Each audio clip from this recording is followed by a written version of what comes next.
Hello, everyone, and welcome to another episode of Meta Transitions. I am your host, Tricia K. Williams, and we have with us Sheralda Small. Sheralda is a clinical psychologist. Sheralda teaches at various schools in Jamaica, and she's also a psychotherapist. Welcome to our show, Sheralda. Thank you so much for having me, Tricia. Yes. All right. So let's go right into it. What is your transition story? My transition story. Okay, so I started out as a business owner. My mother is a cosmetologist. And so I grew up being around here, being around styling. She would experiment on me. And so, almost every child thinks that this is what mom wants for me, or this is what dad wants for me. And so that is where it started. It's something that I knew and I learned it from her, and I went to school to learn it as well. And so I became a cosmetologist and I had my own spa and I ran it for 8 years. And that was a tremendous experience for me. But then clients would come in, and the spa is a very relaxing environment. And you get comfortable with the person that's attending to you for so many years. Over time, you develop a friendship, and they would just share their experiences. They would tell their stories, their struggles. And I wanted to be more than just a listening ear. I wanted to help, provide guidance. And I find that I was always interested in figuring out how people function, why we behave the way we do. That was always in the back of my mind. And so that propelled me further to, proceed with all the things that you've been thinking about at the back of your mind for a very, very long time, but didn't realize that, okay, this is something that you can actually pursue, and that's what I did. I started by doing the A-levels at like 24.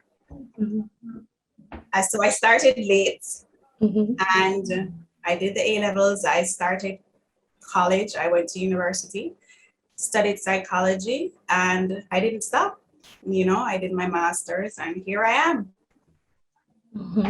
It's encouraging, right? It's talking about sort of this idea of transitioning careers, right? Leaving sort of this, I guess, the expectation of what you thought mom wanted for you, right? And you did it successfully, it sounds like, for 8 years.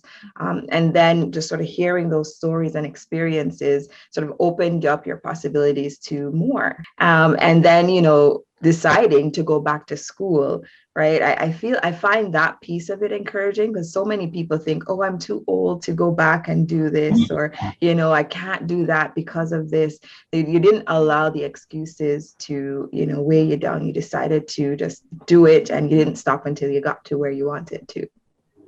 Absolutely. I think I was discouraged at one point when I started the master's. I was the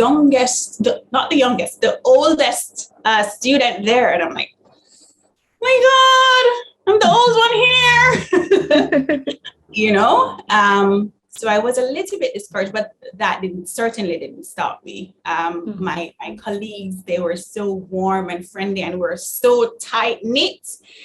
Up to this day, we still talk. I still see some of them, and they certainly didn't treat me like, oh, the old one in the group. We were like a family, and that made it a lot easier for me. Yes. I'm reminded of, my college years as well, like when I was doing my master's. And I don't know if it's just like, how counselors have like similar personalities, but, when you're in sort of a class of counselors or helping professionals, it's just, there's this camaraderie, like you talk about that idea of a family and people sticking together and wanting to help each other.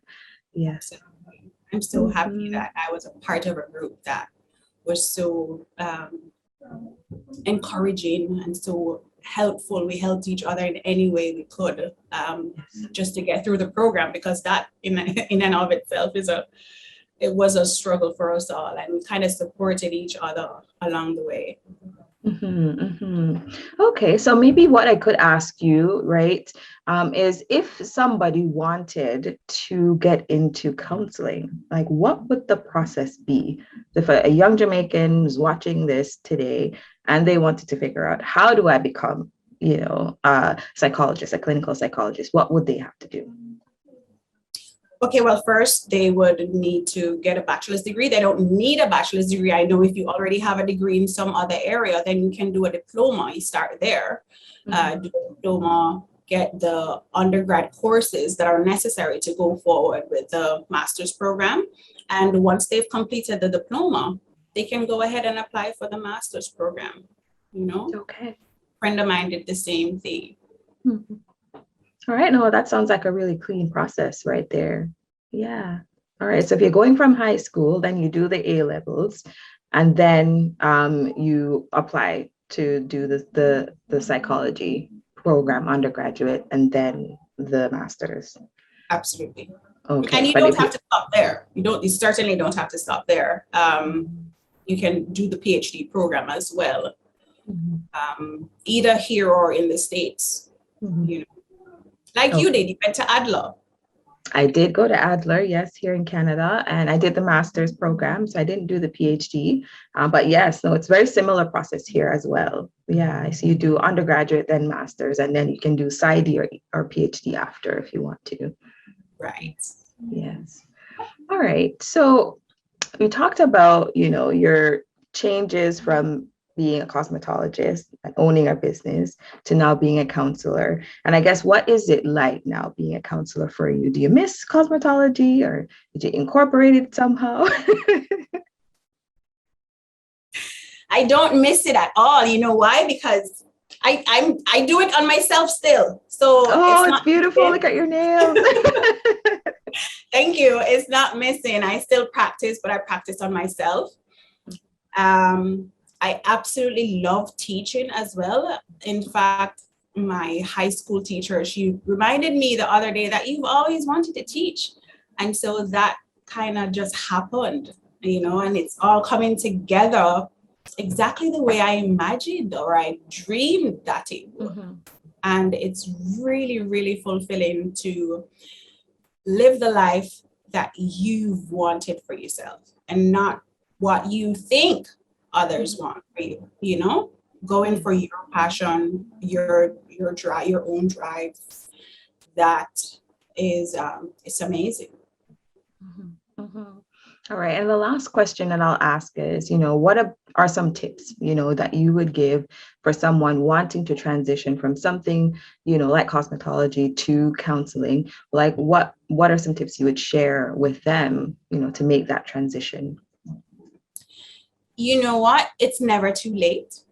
One, we tend to think that if we're doing this, even if we're not happy with it, it's what we know. And because it's what we know, we feel like we have to stick to that. That is absolutely not true. Don't lie to yourself. Go for your dreams. You can accomplish anything that you want at any age. It doesn't matter how old you are. If you have a burning desire to achieve something, just do it. Yeah, so it's never too late, and go for your dreams. It's wonderful tips right there. Because I think a lot of people will sit in the uncomfortable, unhappy job, sometimes even burnt out, and wanting to make the change, but don't have the motivation to. So hopefully we have some young Jamaicans listening to our interview today. You can do it. You can make the shift and make Absolutely. the moves as well. All right, so if there are some Jamaicans listening and want to consult with you as a counselor or a psychotherapist, how could they contact you? You can. I'm on Instagram. It's Share Small Psych. That is my username. KADM and Associates. I am a therapist there. I'm also a therapist at Tea House Therapy, and they're all on Instagram. All right. So thank you so much, Sheralda, for coming and sharing your story with us. It was really inspirational and leaving even me with a little bit of tidbit that, you know what, sometimes you're not too old to do, something you've always wanted to. Yes, definitely. Thank you so much for having me. For sure. All right, there you have it, folks. We will be putting Sheralda's contact details in the description below. And as a young person, you can do, whatever you want to. You don't have to think that, I'm too old to try something new. All right, until next time, see you later.